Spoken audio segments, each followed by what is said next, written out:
नमस्कार दोस्तों, astro belief astrology में आप सभी का स्वागत है। मैं विवेक दुबे। दोस्तों आज बात करूंगा शनि देवता टॉरस लगन, यानी कि यहाँ पे आपके 2 नंबर लिखा होगा दोस्तों, तो आप वृष लगन के जातक हो, यानी टॉरस आपका असेंडेंट है। और फिफ्थ हाउस में अगर शनि देवता बैठे हों दोस्तों, यानी कि शनि देवता आपके यहाँ पे विराजमान होंगे। ये 5वां भाव है आपकी कुंडली का। तो शनि देवता 5वें भाव में वृष लगन में क्या फल देते हैं, आज इसके बारे में हम बात करेंगे। सबसे पहले हमें दोस्तों ये समझ लेना है इस कुंडली में कि शनि देवता किन भावों के कारक हैं। तो शनि देवता यहाँ पे दशम भाव और नवम भाव, जैसे कि मैंने मेंशन किया है। मूल त्रिकोण साइन जो उनकी है कुंभ राशि, वो आती है आपके 10वें भाव में। तो दोस्तों यहाँ पे शनि देवता केंद्र और त्रिकोण भाव दोनों के मालिक हैं, इसलिए वो योग कारक। वृष लगन की कुंडली में शनि देवता योग कारक ग्रह होते हैं। योग कारक यानी कि जो लग्न के समान या लग्न से उत्तम फल देने वाला ग्रह जो होता है उसे योग कारक कहा जाता है, जो अच्छे योग बनाता है हमारी कुंडली में। अब दोस्तों कुछ समझने से पहले हमें यह समझना होगा कि शनि किन किन चीज़ों को हमारे जीवन में दर्शाते हैं, तभी हम उनसे जुड़े फलों को समझ पाएंगे और उनकी दशाओं को समझ पाएंगे दोस्तों। ठीक है, तो दोस्तों थोड़ा सा एक बेसिक इन्फॉर्मेशन दे देता हूँ। अगर आप एस्ट्रोलॉजी सीखना चाहते हैं तो आप मुझे वेबसाइट के थ्रू मेरे कोर्सेज को आप सब्सक्राइब कर सकते हैं, या फिर आप मुझे व्हाट्सअप कर सकते हैं। उसी प्रकार कंसल्टेशन भी अगर आप लेना चाहते हैं तो प्रोसेस सेम है, आप मुझे व्हाट्सएप पे कांटेक्ट कर सकते हैं या फिर वेबसाइट के थ्रू आपकी कंसल्टेशन बुक कर सकते हैं उसकी। और अगर एस्ट्रोलॉजी के नॉलेज में इंटरेस्टेड हैं तो फिर दोस्तों मेरे इंस्टाग्राम या फेसबुक, ट्विटर, पिंटरेस्ट कहीं पे भी विजिट कर सकते हैं। काफ़ी इंटरेस्टिंग नॉलेजेबल पोस्ट और रील्स में वहाँ पे शेयर करता हूँ, जो कि आपको शायद अच्छे लगेंगे। अब टॉपिक पे आता हूँ दोस्तों, शनि हमारे जीवन में किन चीज़ों को दर्शाते हैं। दोस्तों ये सारी वो चीज़ें हैं जिनको शनि दर्शाते हैं, जो कि मैंने यहाँ पे मेंशन की हैं। स्लो, डिले, कंसिस्टेंसी, कोई भी चीज़ बार बार करना, रिपीटेटिव करना, एक्सपीरियंस, कर्मों से जो एक्सपीरियंस होता है वो, पुरानी चीज़ें, बूढ़े, लोहा, ज़िद्दी स्वभाव, सर्वेंट जो भी आपको सर्व करते हैं, चाहे वो हॉस्पिटल हो, चाहे आपका घर हो, चाहे आपकी ऑफिस हो, जो भी लोग आपको सर्व करते हैं, जो सर्वेंट हैं, जो भी नौकर हैं, वो उसके कारक शनि देवता होते हैं। शनि देवता कंस्ट्रक्शन को दर्शाते हैं, शनि देवता कर्म प्रोफेशन को दर्शाते हैं, शनि देवता लेबर क्लास को दर्शाते हैं। जितने भी लेबर क्लास काम हैं, जो ब्लू कॉलर जॉब है, उसके कारक शनि देवता। डाउन टू अर्थ मेंटालिटी, यानी बहुत कुछ हो के भी इंसान सरल रहता है, तो उसके लिए भी शनि देवता की एक क्वालिटी है। पेशेंस, ये शनि देवता की क्वालिटी है। ड्राइनेस, रूखापन, चाहे वो इमोशनल हो, चाहे वो शारीरिक ड्राइनेस हो, इसके लिए शनि देवता एक जिम्मेदार प्लैनेट होते हैं। एक्सट्रीमली कोल्ड कंडीशन, बहुत ही ठंडी कंडीशन कहीं पे है, उसके लिए भी शनि देवता रिप्रेजेंट करते हैं स्थिति को। डिटैच्ड स्थिति, यानी कि कहीं पे आप कनेक्ट नहीं हो पाते हैं, जुड़ नहीं पाते हैं, किसी भी अलग, अपने आप को बहुत अलग महसूस करते हैं, अलोन फील करते हैं, डिटैच्ड फील करते हैं चीज़ों से, सोसाइटी से, लोगों से कनेक्ट नहीं हो पाते आसानी से। तो ये भी एक शनि का एक गुण है। इमोशनल पेन, दोस्तों जहाँ भी इमोशन में आपके स्वार्थ ज़्यादा है तो वो इमोशन कहीं ना कहीं आपको पेन देता है। उसका जो कड़वा सच है वो बेसिकली पेनफुल रिलेशन हो जाता है। तो इमोशनल पेन जो है उसके कारक भी शनि देवता होते हैं। बिटर ट्रुथ, कड़वा सच, मेहनत, लॉन्ग टर्म डिजीज़, जो भी डिजीज़ ज़्यादा समय तक रहते हैं और जो आपको बेड रिडन कर देते हैं, एक जगह के इंसान बना देते हैं। कहते हैं ना कि आपकी मूवमेंट्स, आप सही ज़्यादा मूवमेंट नहीं कर पाते, ऐसे कोई भी डिजीज़ हो जाती, ब्लॉकेजेस हो जाते हैं, तो उसके कारक शनि देवता होते हैं। साथ ही साथ बोन फ्रैक्चर, नीज, हेयर और डेथ, इन सब के कारक शनि देवता हमारे जीवन में होते हैं। अब दोस्तों हमें यह समझना है, शनि देवता अगर 5वें भाव में बैठे हैं टॉरस लगन की कुंडली में, तो क्या फल होगा। नवम भाव के स्वामी अपने से नवम आए हैं। भावादि भवम का रूल अगर हम लगाते हैं, नवम का स्वामी नवम से नवम आया है, तो कहने का मतलब दोस्तों यहाँ पे शनि देवता का बैठना एक तरह से अच्छा माना जाएगा, क्योंकि शनि देवता यहाँ पे अपने मित्र राशि में है। देखा जाए तो ये 6 नंबर की राशि पड़ती है, कन्या राशि। तो कन्या राशि में वो हैं, इसलिए शनि देवता यहाँ पे उनके फल अच्छे होंगे कहीं ना कहीं। और अपने कार्य, यानी कि दशम भाव से अगर आप काउंट करेंगे तो ये आप देखेंगे 8वें भाव, यानी यहाँ से अगर आप काउंट करेंगे 1 2 3 4 5 6 7 8, तो 8वें भाव, दशम भाव से ये 8वें स्थित है। तो कहीं ना कहीं कार्य क्षेत्र में आप अपने जीवन में कोई बड़ा बदलाव देखोगे या बड़ा बदलाव करोगे, चेंजेस, ट्रांसफॉर्मेशन आपको देखना पड़ेगा रिलेटेड टू योर करियर और प्रोफेशन। दूसरा चीज़ दोस्तों, शनि यहाँ पे अगर बैठते हैं तो एक चीज़ याद रखिएगा, ये दोस्तों ये बृहस्पति देवता 5वां भाव है काल पुरुष कुंडली के हिसाब से। बृहस्पति देवता इस भाव के कारक होते हैं। बृहस्पति जो देवता कारक माने जाते हैं, सिग्निफिकेटर होते हैं वो। सो दोस्तों शनि का यहाँ पे ज़्यादा अच्छा रिजल्ट तभी मिल सकता है हमें जब बृहस्पति देवता की स्थिति आपके चार्ट में ठीक ठाक हो, यानी बृहस्पति देवता आपके चार्ट में अच्छी सिचुएशन में हो। फिर चाहे वो यहाँ पे ही क्यों ना बैठे हों, एटलीस्ट उनकी सिचुएशन ठीक हो, कंबस्ट अवस्था में ना हो, राहु केतु के साथ ना हो, शनि की दृष्टि में ना हो। जैसे कि बृहस्पति देवता कहाँ पे नहीं होने चाहिए आपकी कुंडली में, जैसे कि बृहस्पति देवता यहाँ ना बैठे हों, इसका ध्यान रखें।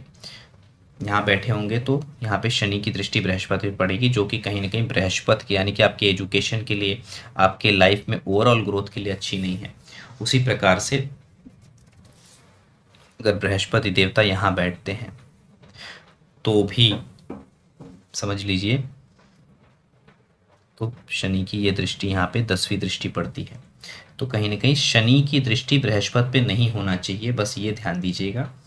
और या फिर राहु केतु के साथ ना हो और बृहस्पति कंबस्ट ना हो, तो ये एक इम्पॉर्टेंट चीज़ है। और बृहस्पति देवता कहीं ना कहीं अगर जैसे कि एग्जाम्पल दे रहा हूँ, यहाँ पे बैठे हैं तो ये शत्रु राशि है उनकी, तुला राशि, शत्रु राशि में अगर बैठे हैं तो, और 6वां भाव है, तो दोनों चीज़ें नेगेटिव है, तो भी यहाँ पे भी बृहस्पति देवता बहुत अच्छे रिजल्ट नहीं देंगे टॉरस वालों के लिए।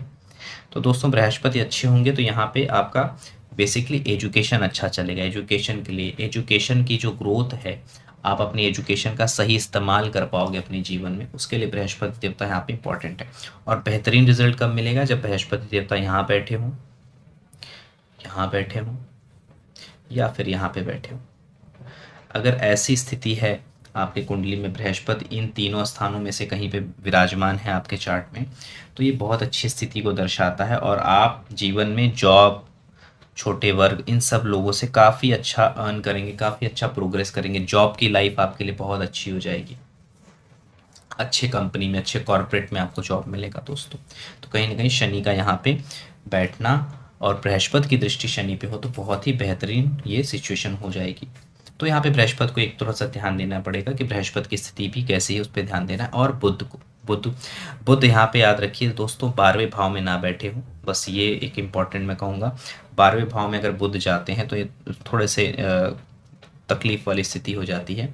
साथ ही साथ बुध 5 डिग्री के बिलो ना हो, यानी सूर्य और बुध के बीच में 5 डिग्री से बिलो अगर उनका कंजंक्शन हो जाता है तो कहीं ना कहीं बुध जो है वो कमज़ोर हो जाते हैं चार्ट में। 5 डिग्री के अबाव हो, 5 डिग्री से ज़्यादा डिस्टेंस हो दोनों के बीच में तो ज़्यादा बेहतर होता है, जो कि एक आग ही कुछ चार्टों में ही ऐसा होता है कि वो 5 डिग्री से बिलो जाते हैं, अदरवाइज़ ये कंजंक्शन आपको हर जगह ऐसा खराब कंजंक्शन देखने नहीं मिलेगा। अब दोस्तों शनि की दृष्टियों की बात कर लेते हैं। शनि देवता यहाँ बैठेंगे तो उनकी तीसरी दृष्टि पड़ेगी आपकी 7वें भाव पे, 7वीं दृष्टि पड़ेगी आपके 11वें भाव पे और 10वीं दृष्टि पड़ेगी आपके दूसरे भाव पे। दोस्तों यहाँ पे जब वो दिखा, यानी विवाह से सुख, विवाह के विवाहिक पार्टनर से सुख पाने के लिए आपको एक्स्ट्रा एफर्ट करने पड़ेंगे, विवाह के लिए एफर्ट ज़्यादा करना पड़ेगा। हो सकता है विवाह थोड़ा डिले से हो और विवाह कुछ ट्रांसफॉर्मेशन, मेजर ट्रांसफॉर्मेशन आपके जीवन में लेके आए। कोई नेगेटिव नहीं, बस हम ये समझ लीजिए विवाहिक सुखों के लिए थोड़ा सा आपको पेशेंस, जो शनि की अच्छी क्वालिटीज़ इसमें से हैं उनका प्रयोग करना होगा, तो ही आपको यहाँ पे उसके अच्छे रिजल्ट मिलेंगे।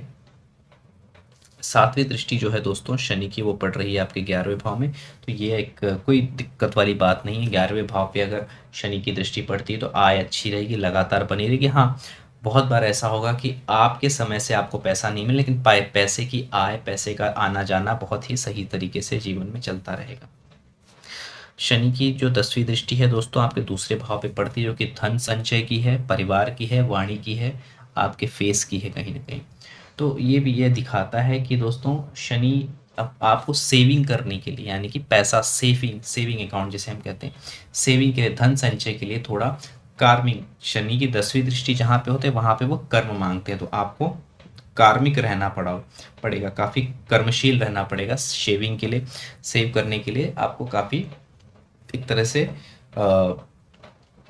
प्रिपेयर्ड रहना पड़ेगा हमेशा। वहाँ पे एक प्रयत्न आपकी ज़रूरत है 10वें भाव दूसरे भाव में, क्योंकि उनकी 10वीं दृष्टि पड़ रही है। तो शनि की 10वीं दृष्टि यहाँ पे पड़ रही है, इसलिए हमें धन संचय में थोड़ा सा ध्यान देना चाहिए, ये हमें समझ में आता है। अब दोस्तों कुछ कॉम्बिनेशंस बता देता हूँ। मान लीजिए शुक्र देवता आपके जो लगन के स्वामी हैं, शुक्र देवता वो खुद अगर शनि के साथ बैठते हैं तो दोस्तों वैसे तो ये बहुत अच्छा योग है, कोई दिक्कत परेशानी की बात नहीं है। बस थोड़ा सा पैरों का ध्यान देना चाहिए, पैरों से जुड़े संबंधित रोग ना हो, बस इसका थोड़ा सा ध्यान देना चाहिए। और तो कोई इसमें दिक्कत परेशानी की बात है नहीं। पैसे के लिए अच्छा है, धन के लिए अच्छा है, करियर के लिए अच्छा है अगर शुक्र देवता यहाँ पे साथ में बैठते हैं। मान लीजिए बुध देवता यहाँ पे बैठते हैं, शनि के साथ मरकरी के कॉम्बिनेशन है आपके चार्ट में, तो यानी सेकंड लॉर्ड और फिफ्थ लॉर्ड साथ में बैठे, तो बच्चा होने में, चाइल्ड बर्थ होने में थोड़ा डिले हो सकता है। बाकी पैसे की सिचुएशन के लिए, सेविंग के लिए थोड़ा सा ध्यान देना होगा जीवन। बाकी सिचुएशन जो है ओवरऑल अच्छी रहेंगी, उसको लेके कोई परेशानी की बात नहीं। पैसे पे थोड़ा सा चीज़ें सीरियस रहनी चाहिए, वहाँ पे आप बहुत ही रिस्पॉन्सिबिलिटी से उस चीज़ को, और बच्चा यानी बच्चे के सुख के लिए थोड़ा सा डिले हो सकता है। मान लीजिए दोस्तों कल मंगल देवता साथ में बैठे हुए हैं, तो सप्तम भाव के स्वामी हैं, तो ये थोड़ा सा लव मैरिज बोलते हैं ना, कि ऐसे इंसान के लव संबंध जीवन में बनेंगे, बट सक्सेसफुल होंगे कि नहीं इसका कोई खास गारंटी नहीं है, अनलेस अंटिल आपके चार्ट में वीनस और मून अच्छे ना हो। वीनस और मून अच्छे होंगे तो लव मैरिज अच्छी हो जाएगी, अदरवाइज ये ट्रिगर तो करेगा, यानी कि ऐसे लोगों के रिलेशनशिप तो होंगे लेकिन कोई खास एक डेस्टिनेशन, कोई एक रिजल्ट उसका नहीं में निकल पाएगा। तो ये शनि मंगल से रिलेटेड मैंने बता दिया। बाकी बृहस्पति अगर साथ में बैठते हैं जुपिटर, तो वो दोस्तों अच्छा ही रिजल्ट देगा। जैसे मैंने कहा कि सारी चीज़ें लगभग लगभग अच्छी हो जाती हैं। थोड़ा बहुत जुपिटेरियन ग्रोथ यानी कि ओवरऑल ग्रोथ जो है, विवाह, बच्चों का सुख, ओवरऑल जो उन्नति है, हैप्पीनेस, संपन्न होने में थोड़ा सा परेशानी होती है, लेकिन हाँ जॉब और करियर के लिए बहुत अच्छा हो जाता है ये कॉम्बिनेशन, और पैसे के लिए भी दोस्तों। तो ये था दोस्तों शनि देवता अगर पंचम भाव में बैठते हैं वृष लगन के लिए तो वो कैसा फल देंगे, इसका डिटेल मैंने आपको बता दिया है। तो दोस्तों आशा करता हूँ वीडियो आपको अच्छा लगा होगा। वीडियो अच्छा लगे तो वीडियो को लाइक ज़रूर कीजिएगा और चैनल को सब्सक्राइब कीजिएगा। मिलता हूँ नेक्स्ट वीडियो के साथ, तब तक के लिए आप सभी को नमस्कार।